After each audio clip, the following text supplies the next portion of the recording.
everybody, welcome back to my movie review series. Today we'll be discussing I Am Number 4. You know how we do it. I will give you my overall impressions and grade after reading the logistics as provided by Google, which is some basics about the movie. Then I'll give you my grade. If you have not seen the movie and would like to, you're going to want to shut off the video because there will be spoiler alerts. We'll be discussing the plot, synopsis, and character development, and any similar movies and major themes. Again, as always, my constitutional rights are directly violated, destroying all of my property and ability to have a career, a family, access to healthcare, or any social structures. So I'm putting out as much content as I can to try to start a career, try to get into the game, but I am ostracized from the entire species. I am begging somebody to please treat me with decency and respect, please. On to the movie review. And then when the tables turn, your kids are going to be able to walk outside. I Am Number 4, rated PG-13. It was released in 2011. It is a sci-fi/action movie. It's got a runtime of 2 hours. You can watch it for free on Tubi. I think it's leaving soon. It says, John Smith, played by Alex Pettyfer, I think, seems like an ordinary teenager, but he is an alien on the run from merciless enemies hunting him and the 8 others like him. Always changing his identity and moving to different towns with his guardian Henry, played by Timothy Olyphant. John has no real past and no true home. However, in a small Ohio town where he now lives, he discovers love, powerful new abilities, and a connection to others of his kind.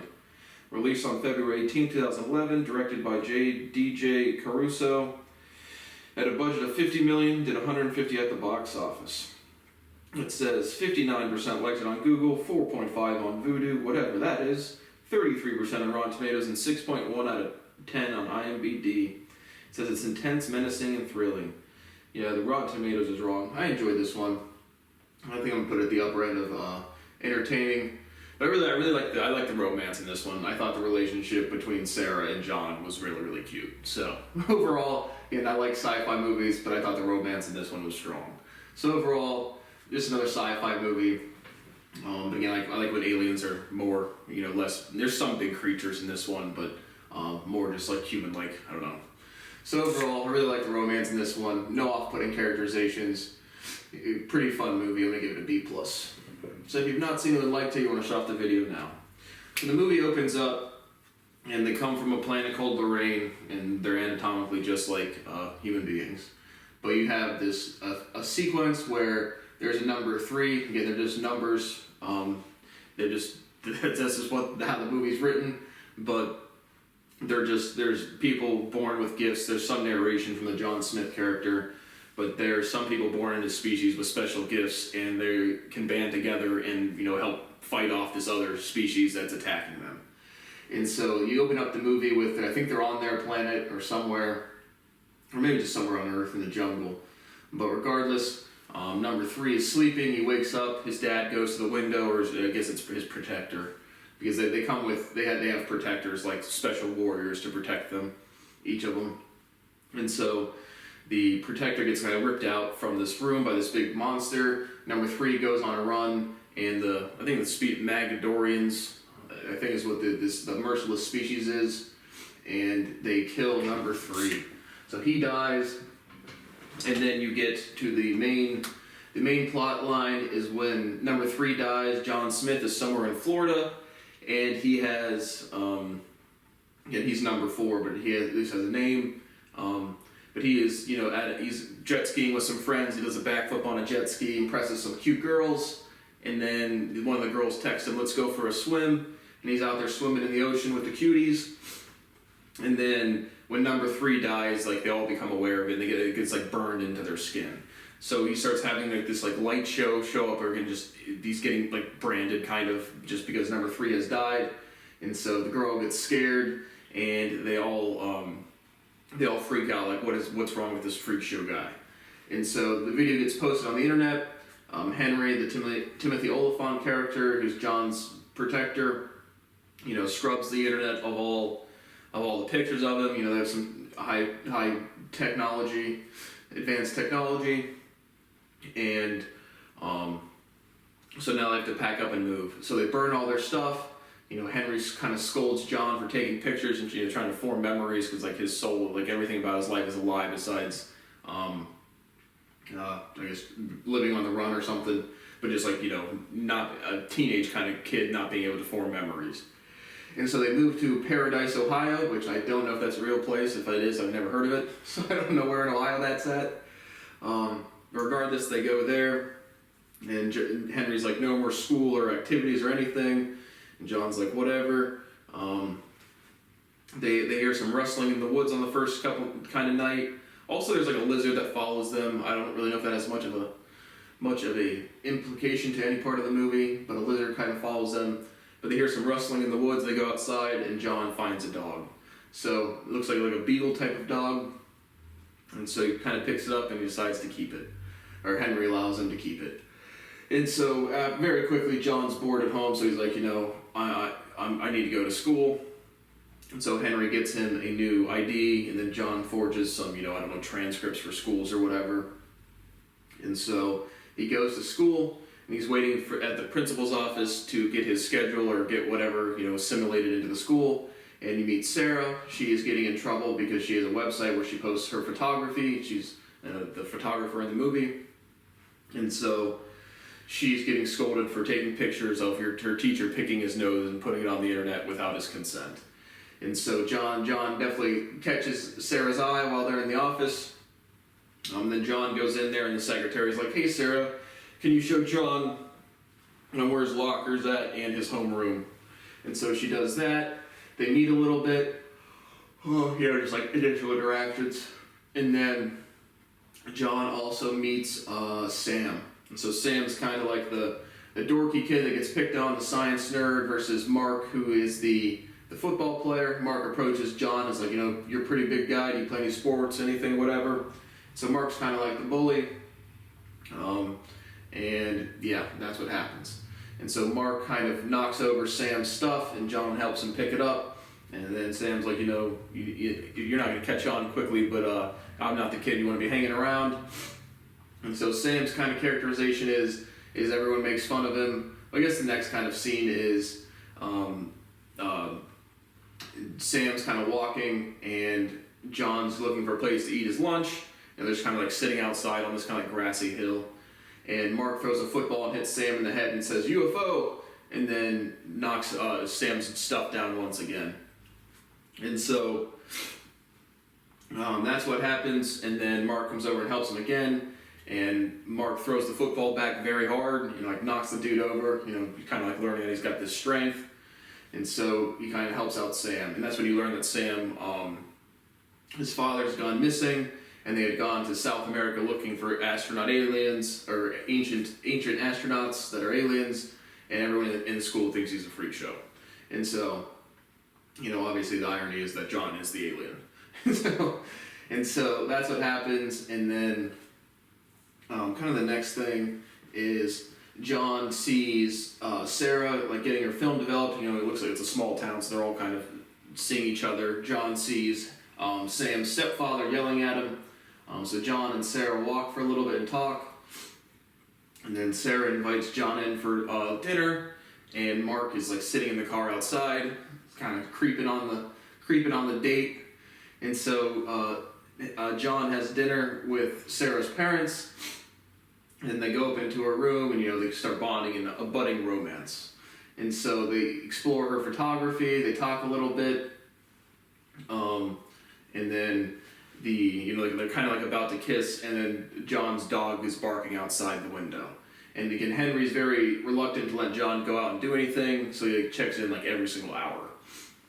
And so regardless, the dog kind of stops the initial almost first kiss, but then for whatever, the night ends, John leaves, and the next day at school, Sam's like, John, you gotta watch out. Sarah and Mark have a history, and when they open their lockers, they get a bunch of like just red ink sprayed on them, like as a prank kind of deal, but it ruins a bunch of their stuff. And so they're cleaning stuff off. They get in the bathroom, they get some clothes from the lost and found, and then John is kind of reluctant to be around Sarah because of the warning shot or whatever. And so Sarah explains that Mark, wanted her to be his personal football cheerleader, and she grew to like photography. And so I really like the Sarah characterization. Super cute actress. I thought the character was written very well. Like I said, the biggest thing for me is I really like the romance between John and Sarah. And so Regardless, they're going, when they first have dinner at Sarah with her parents, they reference that there's this county fair that everybody's going to, and they're going to show up and do that. And so John gets in a little bit of a fight with Henry, and he's developing his powers. I guess also there's an initial scene when he first goes to school that he has they call legacies, which is his powers, and so he's kind of learning to control them. But his hands start glowing blue in class, and he has to run to the janitor's closet, and then Henry comes to the school because he gets some signal through the dog or whatever. And so that's just another minor scene. But now they're going to John goes to the fair, meets up with Sarah. They talk about the past with Mark or whatever, because John's kind of off put from the locker incident. But regardless, they decide they're going to go on a haunted hayride. And so they're going through there, laughing, getting some physical contact in. Oh, I'm so scared, hold me. And then at the end of the ride, Mark has 3 or 4 people from the football team, in night vision goggles and gear and stuff, tackle, pretty much assault John and kidnap Sarah to go talk with Mark. And so John is able to fight off the 3 dudes or 4 dudes very easily. Sarah gets taken to Mark. John comes running over. Mark tries to attack him, and John is getting way stronger. And so he's about to break his arm, and then Sarah's like, "No, don't." And then John, lets him go, and then he kind of runs off, and Sarah goes after him, and he's like, "I should be able to control myself better than that." But Sarah's like, "Can you walk me home?" And so when they start walks her home. They're standing out front of the house. I thought that was the most convincing romance scene in the movie. When they're John's I guess I'll see you when I see you, and then they're both kind of I can't stop thinking about you. And then they make out a little bit. Sarah's mom flashes the lights, come on inside. And so, but I thought that was a very convincing romance scene. And so they make out a little bit. Sarah goes inside, and John goes back to his house. And the next morning he wakes up, says he's going to go to Sarah's, and Sheriff James is there. And Sheriff James is Mark's dad. And so Mark and the other football players are not talking about the incident in the woods. Mark's arm's kind of injured. And Sheriff James is asking John, and they're like, I don't know what's going on. And Sheriff is like, no one wants to be the first person to talk. We'll figure out what's going on soon enough. And so right after that happens, Henry's like, "Okay, pack your stuff, we're leaving." And John's really this is John and Henry have this fight now, because John doesn't want to leave because of Sarah. And Henry's like, our species is not like the human beings. We only fall for one person ever. And so, again, I thought there was another added touch to the romance. But regardless, Henry's like, I'll delete the pictures and we have to move in one day. And John's like, "Only one day." And Henry's like, "This is, it's more than everybody else got." And so John goes somewhere. He goes to meet with Sam, because Sam had seen him glowing hands in the woods. And so Sam confronts John. John admits to Sam that he is an alien. His father is correct about everything. And Sam, gets the resolution that his family's not crazy. And he has this rock that helps locate them.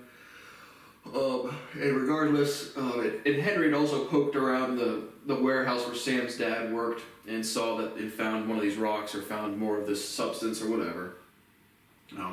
But then John goes back from meeting with Sam, and Henry is not there. And so he calls Henry, and somebody picks up, and it's like, "No, this is not Henry, meet us here, and you can have him back."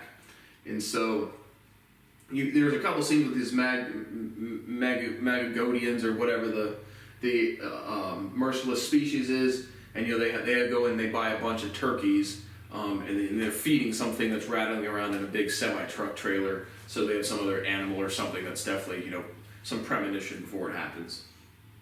And so John goes with Sam to this house to figure out where they're at, because Henry because he scrubs the internet scrubs the pictures of John off of the internet, and so he can't get through this firewall. And somebody had taken a video of him on the opening scene when his leg started burning from when number 3 died.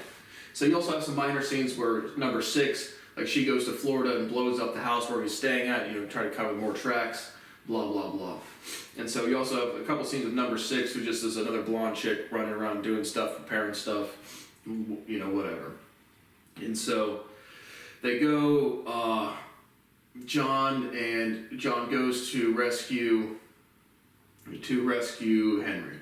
And so Sam comes along with him. John goes in there. There's just 2 human dudes that are running this, the alien website, or the disclosure website. And John easily gets Henry down from these chains that they've tied up with. And Henry's like, we have to leave now. This is a setup from the Magadonians. And so basically the Magadonians had like used these human beings as bait or whatever. And so John and Henry are easily able to fight off the human beings, but then the Magadonians come anyway, and so they fight it out with 2 of them. They, I think there's 2 of them, but they kill one of them, and then they're trying to get away, and they can't start the car. They're all outside, all 3 outside. Henry kills one of them. John leaves. Henry's his protector, and John's trying to start his car with his powers, and he can't get it started fast enough. The Magadonian runs out, jumps on the car, and drives this knife through the windshield. Henry jumps in front to save John and gets, mortally wounded. And John, from that adrenaline rush, is able to start the car. They get rid of the Magadonian, and they drive off. Henry then, they go somewhere, they're out of danger, and Henry dies. And when they die, they just turn into, like, dust. So it's not like a gory movie. Back at the house where the 2 humans that were helping the Magadonians kill them. Again, not a gruesome scene, but they just have like balls with little spikes on them, just like make them eat them. And so there's a scene where they're, the coroner's there picking up the bodies, and number 6 goes up there and sees, what's going on. So number 6 is trying to either locate John or just find and kill the Magadonians herself. And so while that's happening, after John mourns Henry, Sam has this thing on his phone where now the police have put out an APB on John and Henry, thinking that they're like terrorists or something. Because when Sheriff James leaves, he sees a bunch of cameras like around the house, and it's like a foreclosed house or like a really kind of a rundown or older house. And so they get APB put out for them, which I don't even know what that stands for, but they have a warrant or somebody's looking for them. Maybe just APBs on a car, I don't know. Regardless, Sam, they can see these things on the phone or on the internet, and John's like, we're gonna go back. And Sam's like, hey, I have one of those blue rocks that John has, and John's like, you get the rock, and I'm gonna go talk to Sarah. And so John goes to a house party. Sarah's sitting on a roof. Sarah texts John like, who even are you? Because Sheriff James had pulled over. Sarah was like, your friend's not who you think he is. And so they're on the roof. The police come, and right as the police are like lunging out of the window to go for John, Sarah slips on one of the top roofing tiles and falls off like a 2nd or 3rd story roof. John is able to use his powers to like make her not land, jumps down and catches her, and now she's like even more enthralled because now she knows that he's not just normal. And so they run off, and 2 more police cruisers come, and John's able to like just move the cars with his magical powers, and him and Sarah run off. And so Sarah's like, who are you? Or like, what can you do? And so John, from their initial meeting when they were in the room after dinner with her parents, about to kiss before the dog barked, Sarah had given John a roll of tape, and it's like, now it's your turn to show me who you are or whatever. And so Sarah's like, wait, let's go to the school and develop them. And so they go back to the high school. Sam meets back up with them. They develop some pictures. John and Sarah have another kind of cute scene. And then Sam brings the dog, and the dog turns out to be just like, again, like another protector animal. They just grows into this big dog thing. And the Magadonians pull up to the school. They have it surrounded, and Sam sees this big other like bird creature fly out, and that's what they were feeding all of these chickens or turkeys. And so you have John, Sarah, Sam all in the building, surrounded by Magadonians, and they go to start running, and then they're just like trying to get out of there. And then number 6, shows up, starts shooting, and there's Magadonians right behind the 3, And so there's a big fight scene. They're able to kill those two. They go up to the second floor or whatever. And number 6 is like they have all the exits surrounded. And so another big fight scene. They fight off these big. The dog fights off one of the big flying things.